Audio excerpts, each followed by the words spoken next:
From corruption caught on camera. Ni kusimama pale na kuokota pesa the whole year. To criminals arrested. Will police wear body cameras? We are working on introducing what has worked in other jurisdictions for the police, what we are calling the body cameras. Racism in Kenya. But apparently some of them, they just want white people. Is that not crazy? That is so wrong. Parliament, we are coming. We are coming for you. We are coming for you.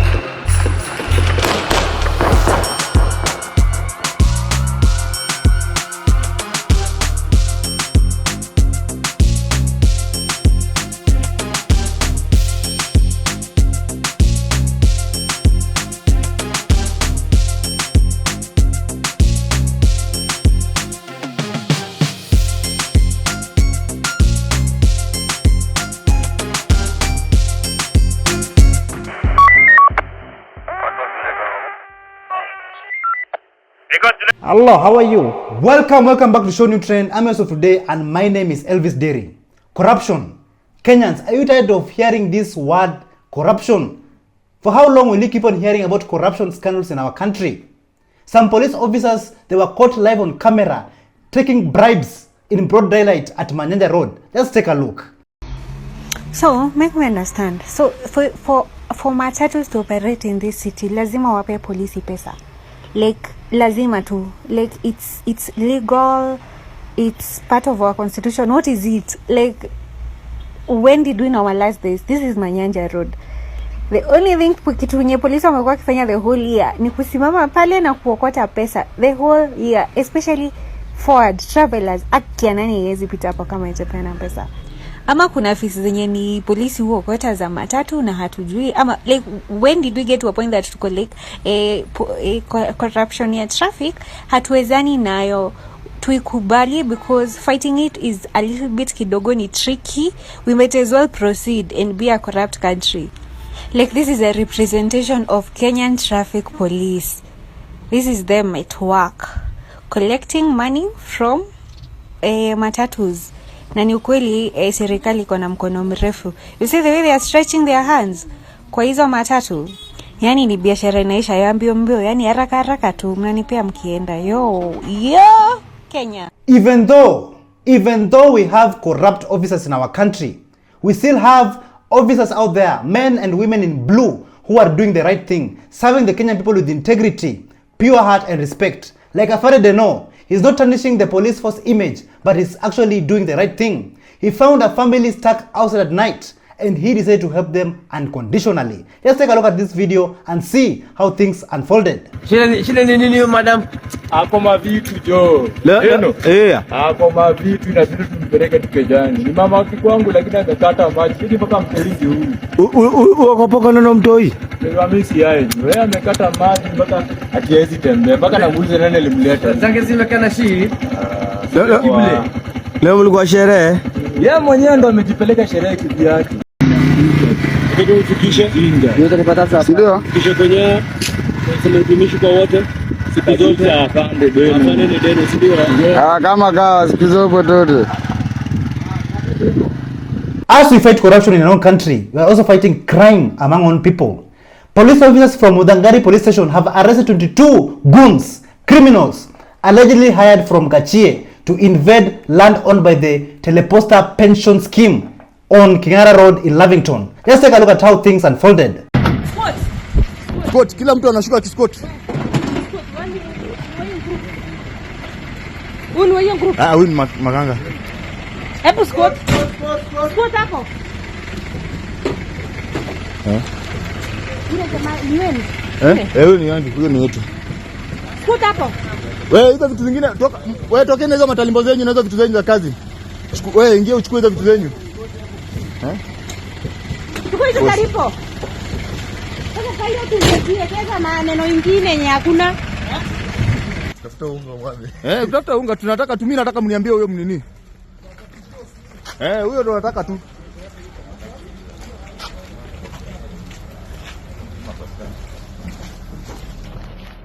These criminals, they stormed the property at 6 a.m. They chased away the guards, looted valuables, and also they went on to dismantle the fence that was erected by the pension scheme. And later on, they loaded those stolen materials, those looted goods, onto their hired canter.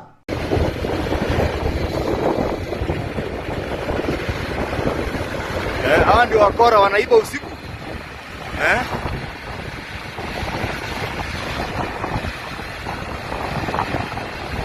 Thanks to our police officers, these criminals have been arrested. They have been removed from our streets and they are currently held at Mudangari police station waiting to be arraigned in court on Friday.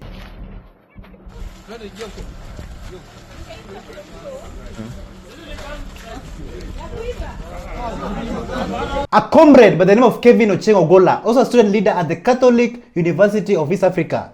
He went all the way to Milimani law courts and he courageously, without fear of contradiction, he injected and he asked the judiciary to suspend the new funding model. Just listen to what our comrade had to say. Thank you very much. My name is Kevin Ogola.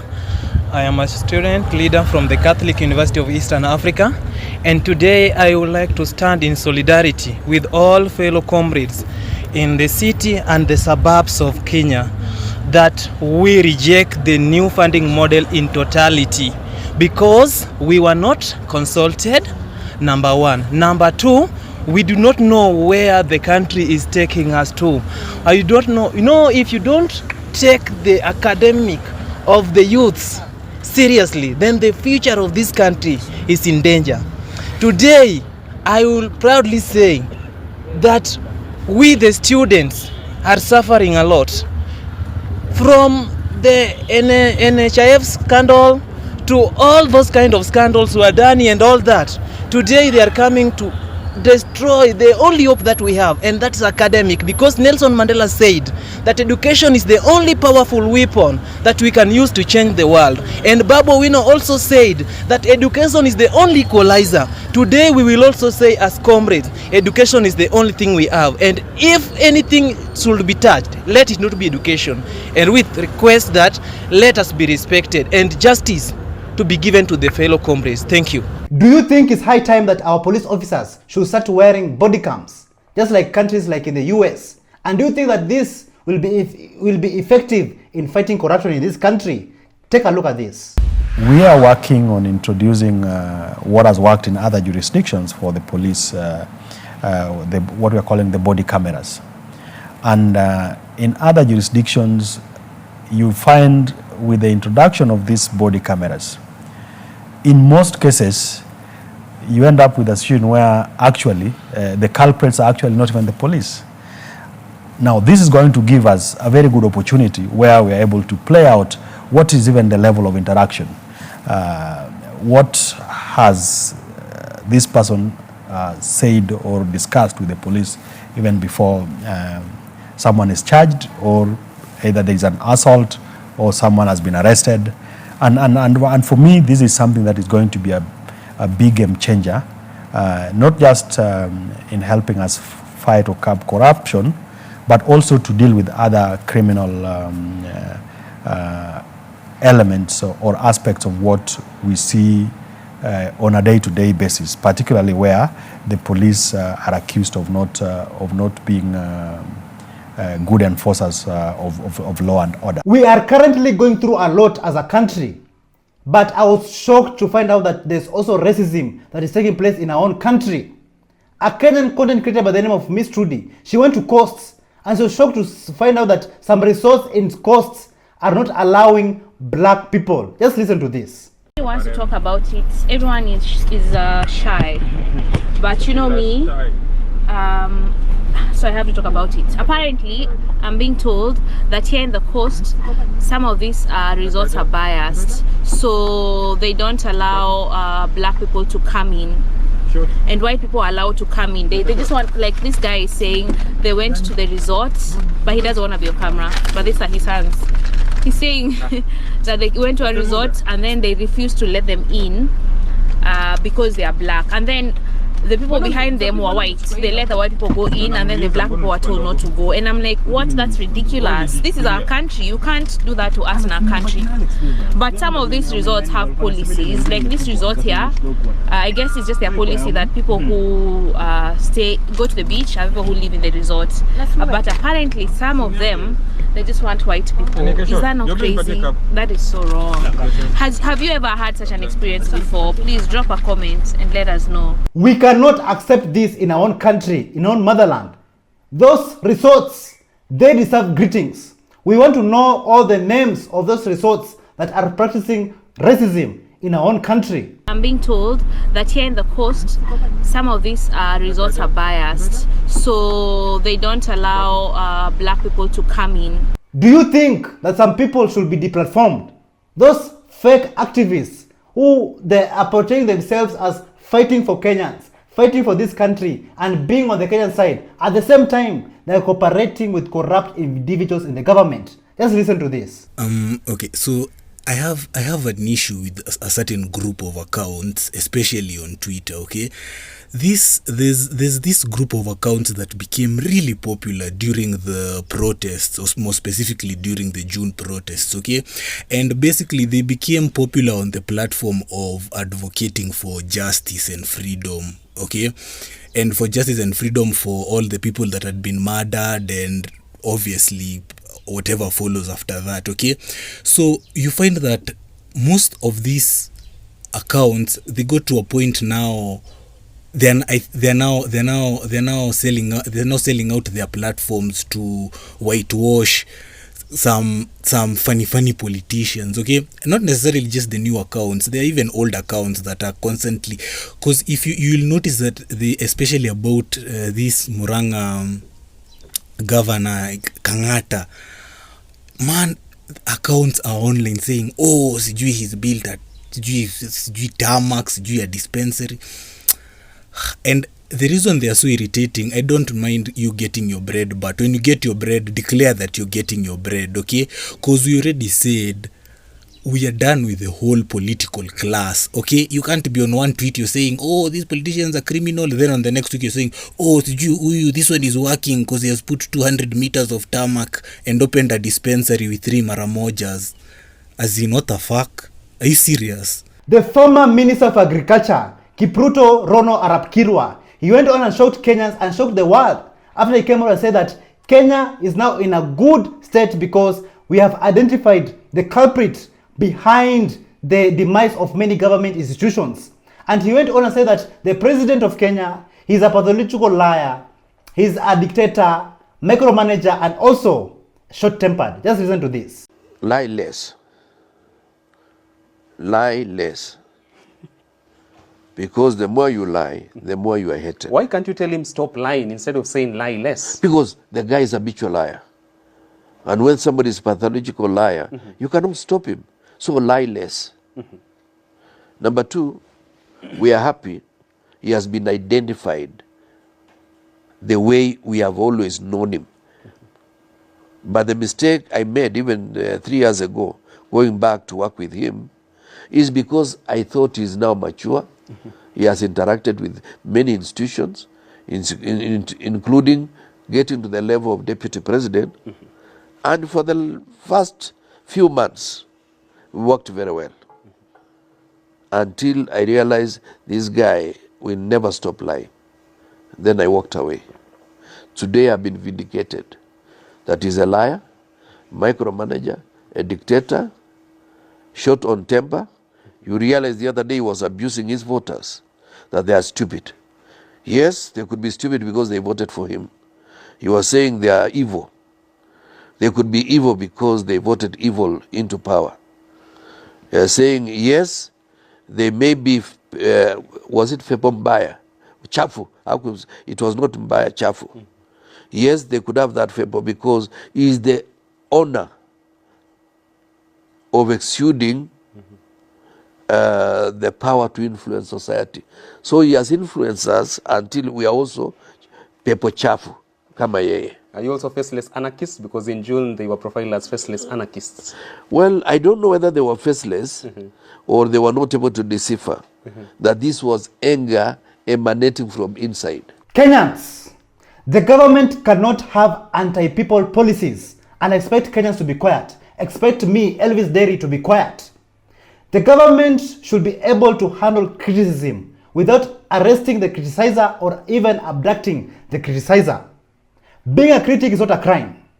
Being a critic is part of being a patriot in a country. Just listen to this. Wanasiasa wa Kenya wamekuwa waki throw tantrums about being criticized, especially online. I want to say this. Kukuwa mzalendo, a big part of being a patriot is being an objective critic. Mwaka 1983, Chinua Achebe alikuwa ameandika essay refu sana inaitwa The Trouble with Nigeria. And I encourage everyone, tafadhali, tafuta hiyo essay uisome. Kuna mali Achebe anaongelea mambo ya patriotism and he says a lot. But one of the things that stands out is this. He says, patriotism is an emotion of love directed by a critical intelligence. A true patriot will always demand the highest standards of his country and accept nothing but the best for and from his people. Alafu Achebe anaendelea anasema hivi, true patriotism is possible only when the people who rule and those under their power have a common and genuine goal of maintaining the dispensation under which the nation lives. Anaendelea anasema hivi, sikizeni vizuri. This will in turn only happen if the nation is ruled justly, if the welfare of all the people rather than the advantages of the few becomes the cornerstone of public policy. Wewe jiulize, public policy za Kenya inafaidi nani? Wachache wenye nchi ama wengi wananchi? Hawana siasa wenye wanatishia wa Kenya, wenye wanasema wa Kenya sio wazalendo. They are so out of touch with reality. Hawana self-awareness. Wezi expect wa Kenya wakupigie makofi, wajifunge macho, wajifanya nika kila kitu iko sawa. Nasikia mmoja akisema Kenya inasonga mbele. Kenya gani hiyo inasonga mbele boss? Na wananchi wako njaa. Madaktari wanajimada juu ya kutolipwa. Hakuna usalama, hakuna kazi. Wakenya wanauzwa Uarabuni kama wanyama. And you expect people to be silent and sing your praises and clap for you. In that case, ladies and gentlemen, my fellow Kenyans and my fellow Gen Zs, we will not and we will never stop injecting. We will never stop fighting for good governance, good leadership, and a good and better future for this country. And can your politician that you voted for, can they do this? Take a look at this video. My people, just look at how beautiful this place is. And this is Ruiru. This is not Europe. Look at how amazing this is. Angalia miti. Trees are planted in a straight line. Aha. Walkway. Ndio hiyo, pedestrians walk here. Very nice. Kuja hapa. Drainage. Very, very nice. Songa pale. Look at the road. Very well marked. Center line yellow. White. It's nice, man. Like, when you come here to walk, you feel good. You feel like, yeah, this is the life I should be living, you know? There's no hustle, there's no worry. You're not worried about mtu atakupiga ngeta, ama sijui mtu atakugonga, ama ni, no, you just walk. Listen to your music, you know? Enjoy life, man. And this is what everyone in Kenya should live, you know? Mwenye alitengeneza hii barabara anafaa kupigiwa kayamba. This is what we want in this country. Proper maintenance is done, I think, weekly or after 3 days, I'm not sure. So please, let us create a good life in Kenya. So we don't have to go to Europe to see organized things. Because at the end of the day, we all deserve. Let me take you guys all the way to Uganda, where a mysterious illness, locally known as dinga in Uganda, has affected young women and girls, leaving them shaking and dancing uncontrollably. But this illness can also be treated using antibiotics. Let's take a look at how these young women and girls were affected. You are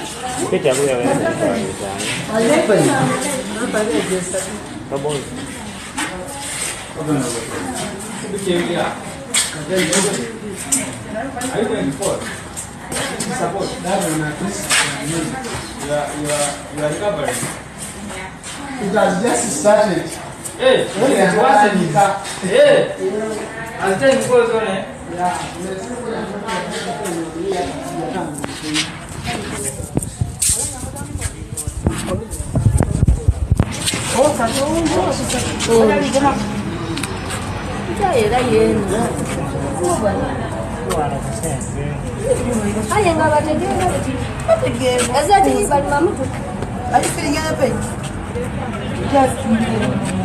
But up your Even they're eating whatever is good, the appetite.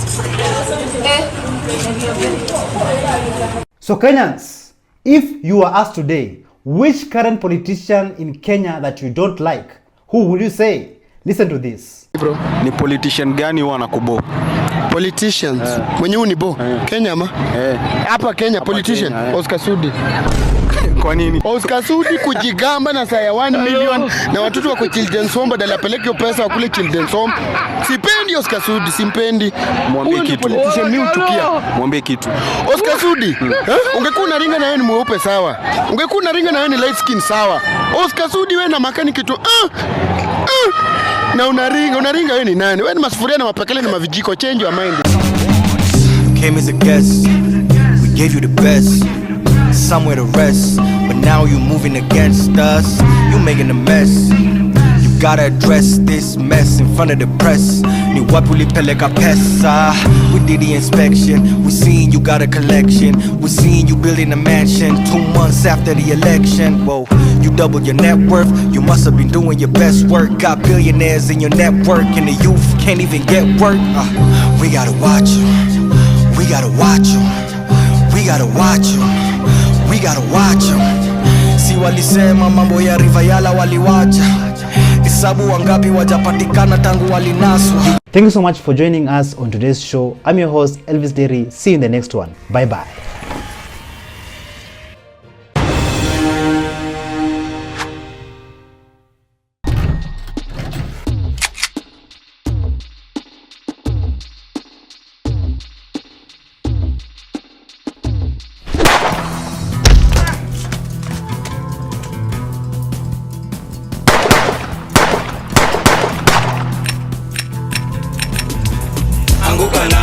Parliament, we are coming for you. We are coming for you.